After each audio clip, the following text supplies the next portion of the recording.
नमस्कार मित्रांनो, आपल्या चॅनलवरती तुमचं खूप खूप मनापासून स्वागत आहे। तर जंगलात एक हरिणीचे पिल्लू चरत होते। अचानक तेथे एक चित्ता आला।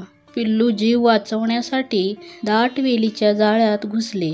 त्याला पकडण्यासाठी चित्ताही त्या जाळीत घुसला। पिल्लू छोटे होते, ते सहजच जाळीतून पळून गेले, मात्र चित्ता तेथेच अडकून बसला। त्याच वेळी एक शेतकरी तेथून जात होता। चित्त्याने त्याला जाळीतून काढण्याची विनंती केली, परंतु शेतकरी म्हणाला, "तू जंगली प्राणी, तुझा काय भरोसा?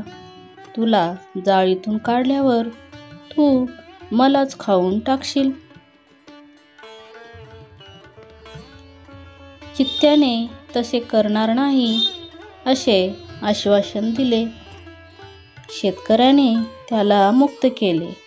तेव्हा चित्त्याने आपला मूळ स्वभाव दाखवला आणि शेतकऱ्याला खाण्याची भाषा सुरू केली।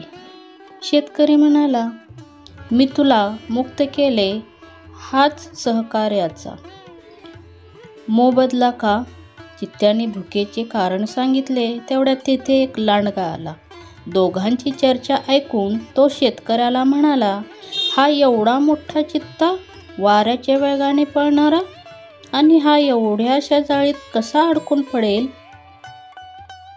तू खोटे बोलतो आहेस। तू एवढ्या मोठ्या चित्त्याला वाचवायला हे खोटे आहे। हा संकटात फसू शकत नाही। तो जाळीत कसा काय अडकला हे मला दाखव। मग तो खरा की चित्ता हे बघू." हे ऐकून चित्ताही घमंडीत आला आणि तो परत जाळीत गेला व पुन्हा जाळीत अडकला। त्याच क्षणी लांडगा शेतकऱ्याला म्हणाला, "अरे मित्रा, आता तरी पळ, नाहीतर हा पुन्हा तुला फसवेल." तर मित्रांनो, या बोधकथेचा तात्पर्य आहे, जे नेहमी विश्वासघातक राहिले त्यावर कधीच विश्वास ठेवणे चांगले नाही। ते त्यांचा मूळ स्वभाव सोडत नाहीत। तर मित्रांनो, ही छोटीशी बोधकथा कशी वाटली? जर आवडली असेल तर चॅनलला सबस्क्राईब करायला विसरू नका आणि बेल आयकॉनला प्रेस करायला विसरू नका।